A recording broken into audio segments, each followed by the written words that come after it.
से मुलाकात।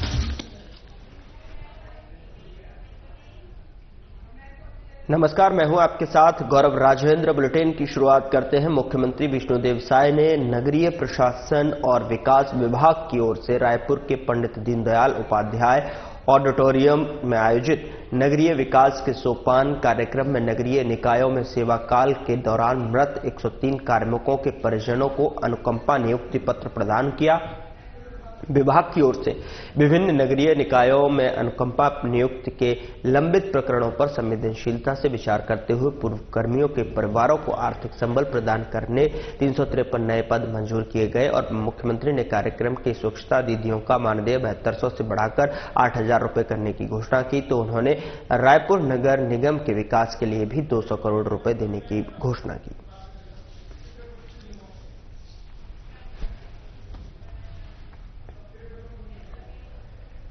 उप मुख्यमंत्री अरुण साव का बयान सामने आया है, जिसमें उन्होंने नामांकन प्रक्रिया शुरू होने पर बयान देते हुए कहा कि नगरीय निकाय के लिए नामांकन की प्रक्रिया प्रारंभ हो रही है। लोगों में चुनाव को लेकर भारी उत्सुकता है। शहर की जनता विकास के लिए व्याकुल है, जन सुविधाओं के लिए व्याकुल है। उन्होंने कहा कि पिछले 1 साल में हमारी सरकार ने जनता की आकांक्षाओं को पूरा करने का जो काम किया है, जिस तरीके से शहरों में सुव्यवस्थित विकास, शहरों की सफाई व्यवस्था, जल की व्यवस्था को लेकर जो काम हमने किया है, लोगों की मूलभूत सुविधाओं की पूर्ति के लिए हमने काम किए हैं। निश्चित रूप से नगरीय निकाय चुनाव में फिर से कमल खिलेगा और भारतीय जनता पार्टी बहुमत के साथ जीत दर्ज करेगी। नगरीय निकायों के लिए आज से नामांकन की प्रक्रिया प्रारंभ हो गई है और लोगों में इस चुनाव को लेकर भारी उत्सुकता है। शहर की जनता विकास के लिए व्याकुल है, जन सुविधाओं के लिए व्याकुल है और पिछले 1 साल में हमारी सरकार ने जनता की आकांक्षाओं को पूरा करने का जो काम किया है, जिस तरीके से शहरों के सुव्यवस्थित विकास, शहरों की सफाई, प्रकाश व्यवस्था, जल की व्यवस्था को लेकर जो हमने काम किया है, लोगों की मूलभूत आवश्यकताओं की पूर्ति के लिए काम किया है, तो निश्चित रूप से इस चुनाव में, नगरीय निकाय के चुनाव में शहरों में कमल खिलेगा। भारतीय जनता पार्टी की बहुमत से महापौर और अध्यक्ष बनेंगे। उधर बीजेपी घोषणा पत्र समिति के संयोजक अमर अग्रवाल ने प्रेस कॉन्फ्रेंस की और इस दौरान अमर अग्रवाल ने कहा कि पार्टी ने महत्वपूर्ण जिम्मेदारी हमें सौंपी है। जन भावनाओं को जानना और जनता की सहभागिता सुनिश्चित करना हमारी जिम्मेदारी है। एक एक वादे का हिसाब जनता को हमने पिछले चुनाव में दिया है। पीएम ने भी इसे लेकर तारीफ की है। पहले सरकार जिन्होंने तुरंत वादे पूरे किए हैं, सरकार का जनता पर विश्वास है। उन्होंने कहा कि शहरी और ग्रामीण क्षेत्र में रिस्पांस हमेशा अच्छा मिल रहा है और हमारे जनप्रतिनिधि जनता की भावनाओं का ध्यान में रखकर उनके बीच जाएंगे और सारी बातों को ध्यान में रखकर घोषणा पत्र तैयार किए जाएंगे। साथ ही अमर अग्रवाल ने कहा कि पिछले 5 साल में नगरीय निकाय क्षेत्र की दुर्दशा जो हुई है, सारी चीजों पर विचार विमर्श किया जाएगा और 26,000 लोगों का पार्टिसिपेट इसमें रहेगा। जन भावनाओं को समझने में हमें मदद मिली है। तो 26,000 लोगों का पार्टिसिपेंट की यहां पर बात की जा रही है। जन भावनाओं को समझने में मदद मिली है और साथ ही 5 साल में नगरीय निकाय क्षेत्र की जो दुर्दशा हुई है उसको लेकर विचार विमर्श किया जाएगा और 26,000 से ज्यादा जो लोग हैं उनका पार्टिसिपेंट इसमें रहा है, जिनकी भावनाओं को समझने में मदद मिली है।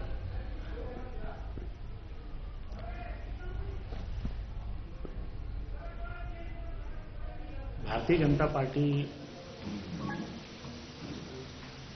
के हमारे सम्मानित प्रदेश अध्यक्ष जी ने कल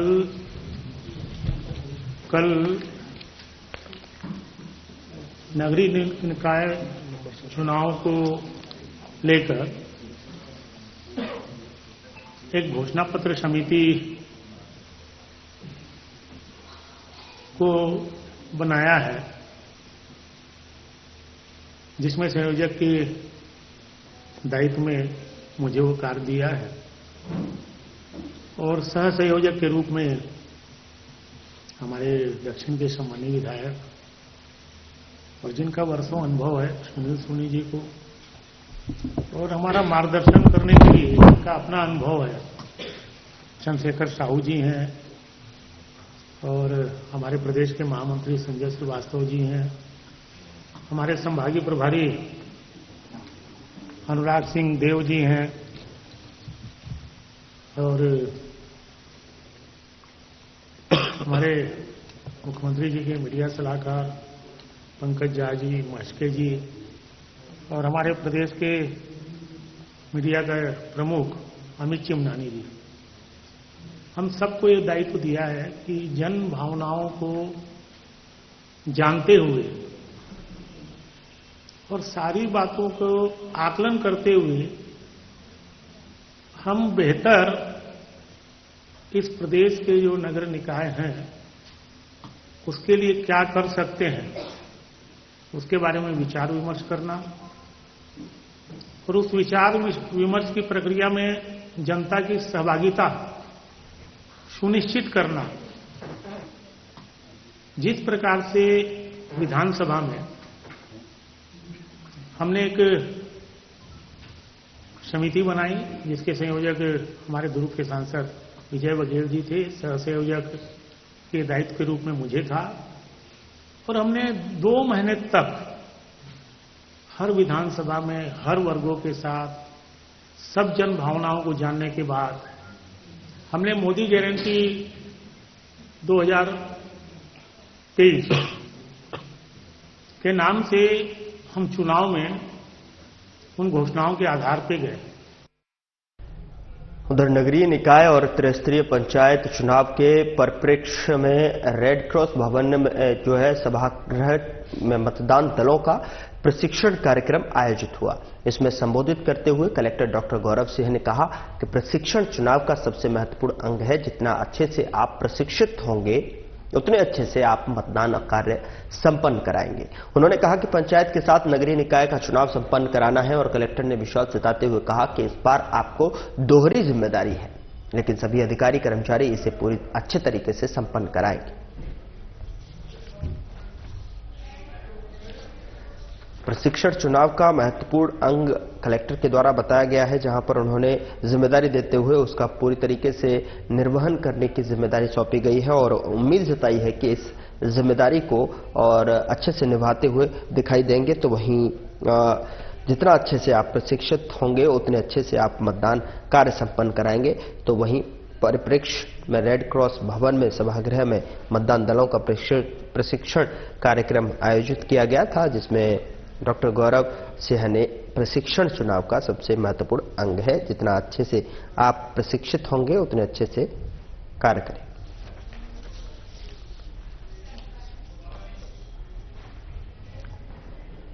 उधर कोंडागांव जिले के पुलिस लाइन मैदान में 16 नवंबर से शुरू हुई पुलिस आरक्षक भर्ती प्रक्रिया 21 जनवरी को सफलतापूर्वक संपन्न हो गई है।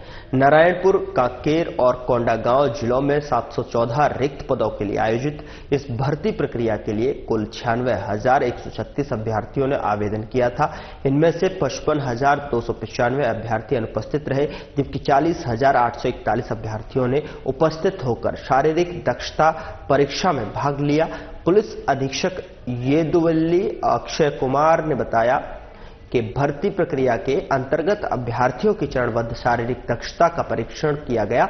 आगे की प्रक्रिया में लिखित परीक्षा और अंतिम दौड़ का आयोजन किया जाएगा। शासन स्तर पर अभ्यर्थियों को उनके अंक और प्रदर्शन के आधार पर विस्तृत जानकारी दी जाएगी। तो वहीं शारीरिक दक्षता परीक्षा में शामिल अभ्यर्थियों ने बताया कि भर्ती प्रक्रिया अत्याधुनिक उपकरणों और पारदर्शिता के साथ संचालित की जाएगी। बता दें आपको कि रिजर्व डे के दौरान अनुपस्थित रहने वाले अभ्यर्थियों को भी भर्ती में शामिल होने का अवसर प्रदान किया गया, जिससे वे संतुष्ट हैं। अब सभी अभ्यर्थी परिणाम की प्रतीक्षा कर रहे हैं। सबको नमस्कार। कोंडागांव जिला में नवंबर 16 से लेके जनवरी 21 तक पुलिस कांस्टेबल रिक्रूटमेंट हुआ था, फिजिकल इवेंट्स। आज उसका समापन हुई थी। टोटल टेंटेटिव कैंडिडेट्स थे 96,136 थे। उसमें से 40,841 कैंडिडेट्स अपीयर हुए थे। उन सबका फिजिकल टेस्ट यानी 800 मीटर का running, 100 metre running, shot put और long jump, high jump 5 event हमने कराए थे एंड जनवरी 19 तक इवेंट एक्चुअली समाप्त हुआ था एंड 2021 को हमने रिजर्व डेट दे दिया एंड आज रिजर्व डेट का आखिरी तिथि है एंड आज भी लगभग 900 लोग आके टेस्ट अपीयर करके गए थे एंड आज इवेंट समाप्त। सर तो कुल अनुपस्थित कितने रहे? लगभग 55,000 स्टूडेंट्स अनुपस्थित थे एंड 40,841 स्टूडेंट्स अपीयर। उधर विकासखंड माकड़ी के ग्राम शामपुर में श्री रामचंद्र जी की प्रथम वर्ष स्थापना दिवस मनाया गया, जिसमें ग्राम के सभी युवा, बुजुर्ग, बच्चों और महिलाओं ने सर्वप्रथम मां दंतेश्वरी मंदिर के प्रांगण में श्री रामचंद्र जी के छायाचित्र पर दीप, धूप, फूल माला से पूजा अर्चना की और फिर श्री रामचंद्र जी की शोभा यात्रा गाजे बाजे के साथ निकाली गई, जिससे मां दंतेश्वरी मंदिर से हनुमान मंदिर, शिव पार्वती मां मंदिर, लक्ष्मी नारायण मंदिर, माता मंदिर, गजभारण मंदिर होते हुए मां दंतेश्वरी मंदिर पर पहुंचकर श्रद्धालुओं को खिचड़ी का प्रसाद बांटा गया। बता दें कि श्री रामचंद्र जी की स्थापना दिवस अयोध्या में हुआ, लेकिन सारे भारत देश में मनाया गया। वहीं भारत देश के गांव-गांव में श्री रामचंद्र जी की स्थापना दिवस को जोर शोर से मनाया गया। इस खुशी पर महिलाएं, बच्चों ने नाच गाकर खुशी जाहिर की और श्री रामचंद्र जी से जो क्षेत्र की खुशहाली के लिए आशीर्वाद मांगा।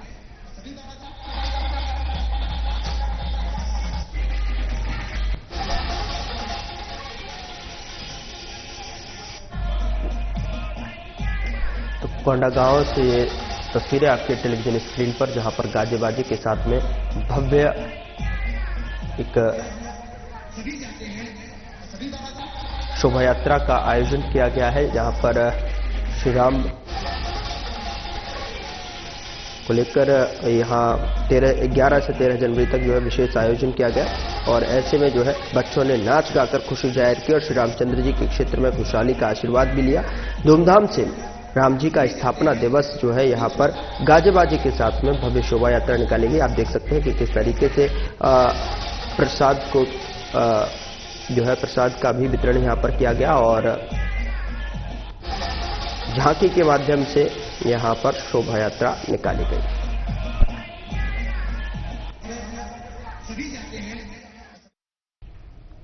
उधर 22 जनवरी को अयोध्या में प्रभु श्री राम की प्राण प्रतिष्ठा की गई थी और इस दिन को 1 साल पूरा हो चुका है और अयोध्या में हिंदू कैलेंडर के अनुसार 11 से 13 जनवरी तक विशेष आयोजन किए गए थे।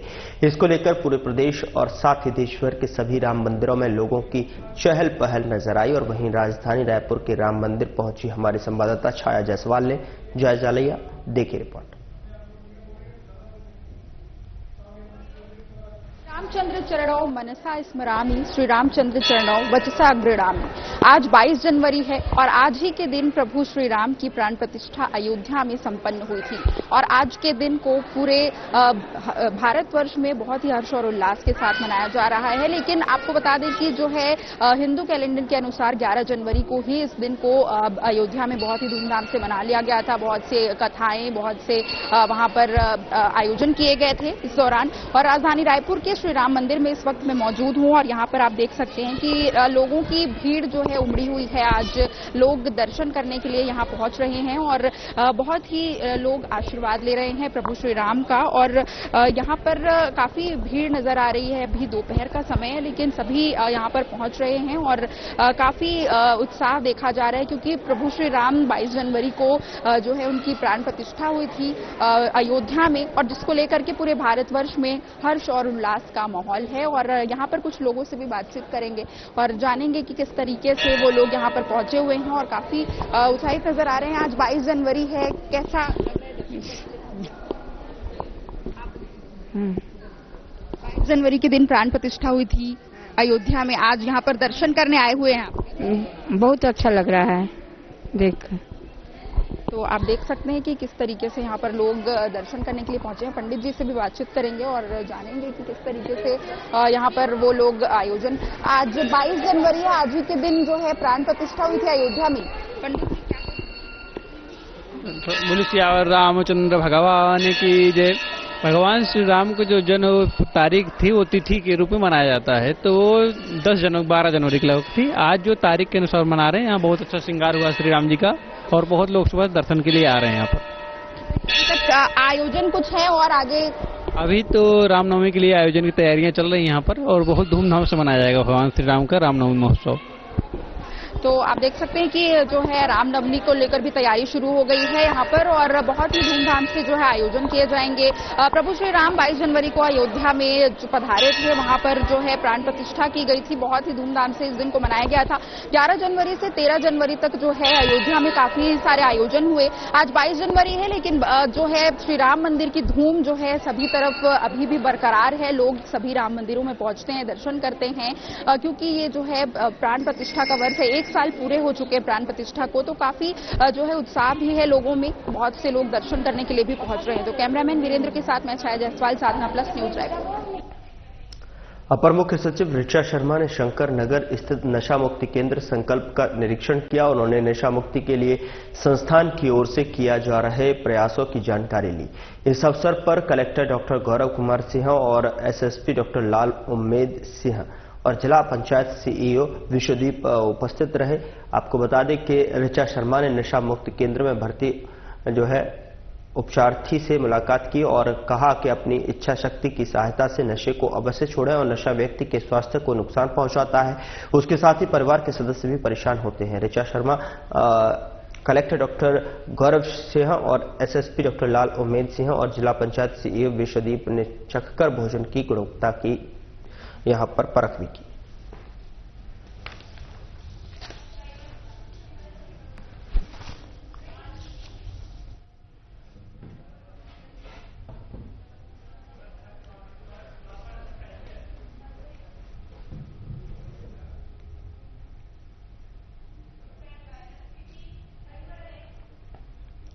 रायपुर पुलिस की ओर से वरिष्ठ पुलिस अधीक्षक डॉक्टर लाल उम्मेद सिंह की दिशा निर्देश पर नशे के विरुद्ध विशेष अभियान चलाया जा रहा है, जिसमें समस्त थाना और anti crime and cyber unit की टीम की ओर से लगातार कार्रवाई की जा रही है।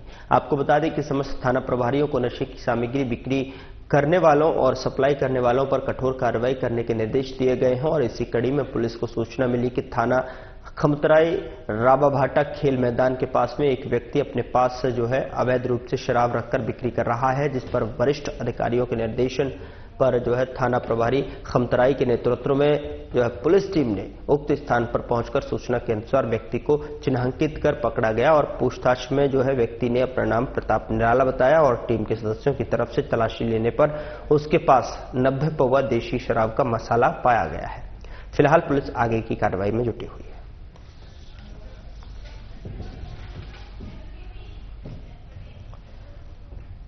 उधर धरसीवा में हुए दोहरे हत्याकांड का खुलासा करने के लिए एसपी डॉक्टर लाल उम्मेद सिंह ने प्रेस कॉन्फ्रेंस को संबोधित किया और इस दौरान उन्होंने बताया कि महिला से अवैध संबंध के शक में पत्नी ने जो है हत्या का प्लान बनाया, जिसमें ऑटो रिक्शा चालक और उसकी पत्नी ही आरोपी निकले हैं। उन्होंने बताया कि मृतका की बेटी के विरोध करने पर उसे भी रास्ते से हटाने के लिए गला रेतकर हत्या की गई और वहीं एसपी ने बताया कि नाबालिग बच्ची के शव के साथ आरोपी ने अनाचार भी किया। आरोपी पहले से शादीशुदा था।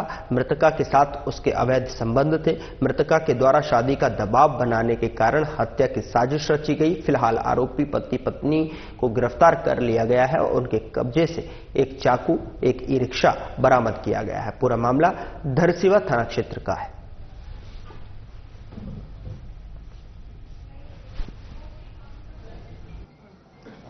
घटना दिनांक 31/12/2024 और 1/1/2025 के दरमियानी रात की बात है। हम लोगों को एक को अर्ली मॉर्निंग सूचना प्राप्त हुई कि ग्राम धनेली के पास जो नाला है उस पर एक नाबालिग बच्ची का लाश पड़ा हुआ है। मौके पर तस्दीकी के लिए 112 की गाड़ी और फिर थाना की पेट्रोलिंग पार्टी पहुंची। उसके द्वारा बताया गया कि कंबल से लपेटा हुए एक नाबालिग बच्ची की लाश है। उसको देखते हुए तत्काल एफएसएल की टीम और फॉरेंसिक की टीम वहां पर मौके के लिए रवाना किया गया था।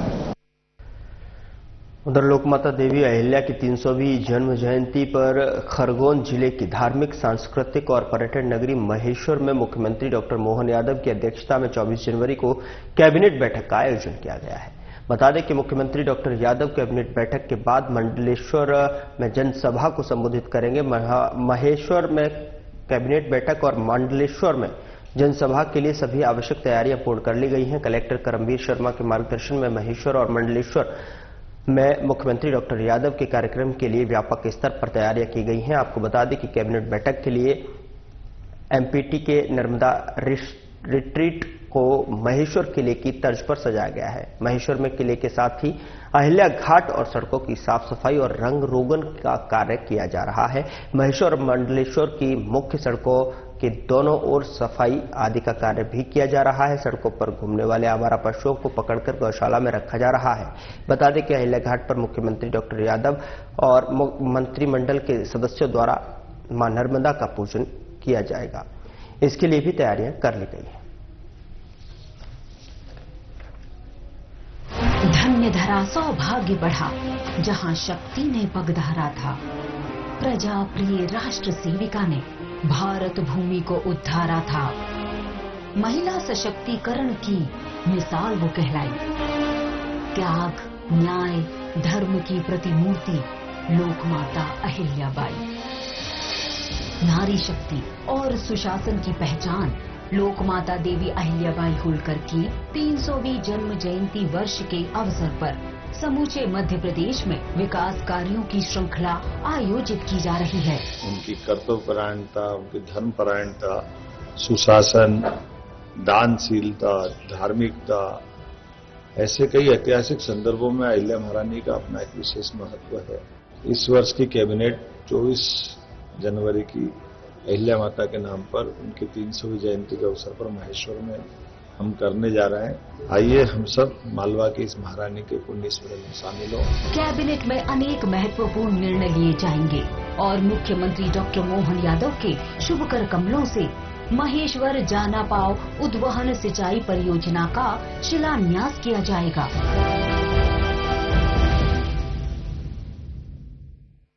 देखिए, बड़े हर्ष का विषय है कि खरगोन की में महेश्वर की मां अहिल्या देवी की नगरी में एक स्पेशल कैबिनेट जो है माननीय मुख्यमंत्री जी के दिशा निर्देशानुसार हो रही है। इसकी तैयारियां हम लोग जोर शोर से कर रहे हैं। ये जो कैबिनेट है मां अहिल्या देवी के 300वें जन्म जयंती जो वर्ष है उसमें जो विभिन्न कार्यक्रम आयोजित हो रहे हैं उसी कड़ी में ये एक विशेष कैबिनेट आयोजित की जा रही है। इसमें माननीय मुख्यमंत्री जी महोदय के साथ साथ में मंत्रिमंडल के सभी माननीय मंत्रीगण और सभी अधिकारी जो संबंधित अधिकारी हैं वो आएंगे। और ये कैबिनेट के पूर्व मां अहिल्या देवी के दर्शन और मां नर्मदा जी के पूजन अर्चन के पश्चात ही कैबिनेट की प्रक्रिया होगी। इसी के साथ साथ में मंडलेश्वर में इसी कार्यक्रम के एक्सटेंशन के रूप में एक मंची कार्यक्रम होगा जिसमें कि मंडलेश्वर जाना पाओ जो उद्वहन परियोजना है उससे न केवल खरगोन जिले के और महेश्वर विधानसभा के लोग लाभान्वित होंगे बल्कि देवास और धार के कुछ लोग भी किसान भी लाभान्वित होंगे। तो ये लगभग 900-950 करोड़ की परियोजना का शिलान्यास भी माननीय मुख्यमंत्री महोदय के कमलों द्वारा किया जाएगा। इसकी जोर शोर से तैयारियां आप देख ही रहे हैं। अन्य जगहों पर जो है विशेष टेंट्स और जो है डोम्स के माध्यम से अलग अलग जगहों पर तैयारियां चल रही हैं और एक विशेष कैबिनेट का एक रूम बनाया गया है, हॉल परिसर बनाया गया है। इस पूरी संकल्पना को जो है देवी अहिल्या को समर्पित किया गया है। देवी अहिल्या के कृतित्व और व्यक्तित्व के जो विभिन्न पहलू हैं उनको समर्पित किया गया है। खबर भोपाल से है, जहां टीटी नगर थाना क्षेत्र के जवाहर चौक के पास में सरस्वती नगर में हाथों में हथियार लेकर बदमाशों ने खुलेआम तांडव मचाया और इस दौरान बदमाशों ने दुकानदारों पर हमला करके छीना झपटी की। इतना ही नहीं, तलवार, चाकू, बेसबॉल की डंडे मारते रहे और ये पूरी घटना पास लगे सीसीटीवी कैमरे में कैद हो गई। वारदात को अंजाम देने के बाद बदमाश फरार हो गए। पीड़ित दुकानदार ने टीटी नगर थाने में पहुंचकर शिकायत दर्ज कराई।